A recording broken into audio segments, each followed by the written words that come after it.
बीडच्या मस्साजोगमधल्या सरपंच संतोष देशमुखांच्या हत्येने जिल्ह्यासह महाराष्ट्राला हादरवून सोडलंय। या हत्याकांडामध्ये रोज नवीन अपडेट समोर येत आहेत। याच प्रकरणात पोलिसांनी सिद्धार्थ सोनावणे याला कल्याणमधून अटक केली आहे। हा सिद्धार्थ सोनावणे नेमका कोण? संतोष देशमुख हत्या प्रकरणाशी सिद्धार्थ सोनावणेचा संबंध काय?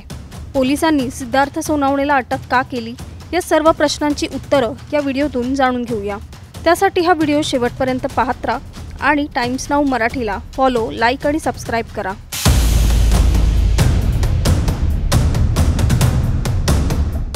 मस्साजोगचे सरपंच संतोष देशमुख यांच्या हत्याकांडाचे पडसाद संपूर्ण महाराष्ट्रात उमटतायत। या प्रकरणात दररोज नवीन खुलासे समोर येत आहेत। आत्तापर्यंत 7 आरोपींना पोलिसांनी अटक केली आहे। देशमुख हत्याकांडात पोलिसांनी सिद्धार्थ सोनावणे याला कल्याणमधून बेड्या ठोकल्यात। संतोष देशमुख यांच्या लोकेशनची टीप दिल्याचा आरोप सिद्धार्थवर ठेवण्यात आलाय।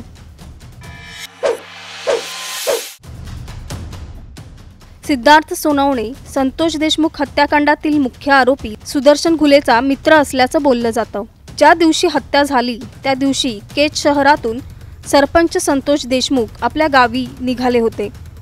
यावेळी सिद्धार्थ सोनावणेने देशमुखांचं लोकेशन सुदर्शन घुले आणि त्याच्या इतर साथीदारांना दिल्याचा आरोप पोलिसांनी केलाय। गावातल्याच व्यक्तीने आरोपींना देशमुखांचा ठाव ठिकाणा दिल्याचा संशय पोलिसांना होता आणि त्यानुसार पोलिसांनी आपला तपास सुरू केला। पोलीस आपल्या मागावर असल्याचं समजताच सिद्धार्थने आपला मोबाईल बंद केला होता। त्याच्या कॉल रेकॉर्डची माहिती घेत पोलिसांनी फरार झालेल्या सिद्धार्थला कल्याणमधून अटक केली आहे। स्थानिक गुन्हे शाखा पोलिसांनी सिद्धार्थचं लोकेशन मिळताच सापळा रचला। एका मोकळ्या मैदानात उसाच्या गाडीवर काम करत असताना पोलिसांनी सिद्धार्थच्या मुसक्या आवळल्या। दरम्यानच्या काळात सिद्धार्थने 5 वेगवेगळी सिम कार्ड वापरल्याचंही समोर आलंय। सिद्धार्थ सोनावणे कोण आहे? सिद्धार्थ सोनावणे हा मस्साजोग गावचा रहिवासी आहे। त्याचं वय अंदाजे 35च्या आसपास। सिद्धार्थचे आई वडील मोलमजुरी करून उदरनिर्वाह करतात। सिद्धार्थची आर्थिक परिस्थिती बेताची आहे। त्याचा इतिहास गुंड प्रवृत्तीचा असल्याचं बोललं जातं। सुदर्शन घुलेसोबत सिद्धार्थची चांगली मैत्री असल्याचं समोर आलंय।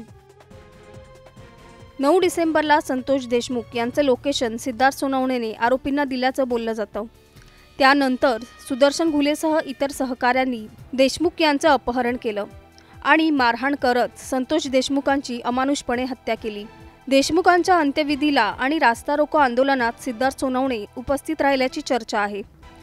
दरम्यान जवळच्याच व्यक्तीने संतोष देशमुखांचा घात केलाय असं तुम्हाला वाटतं का? आम्हाला कमेंट करून सांगा आणि व्हिडिओ आवडला असेल तर लाईक करा।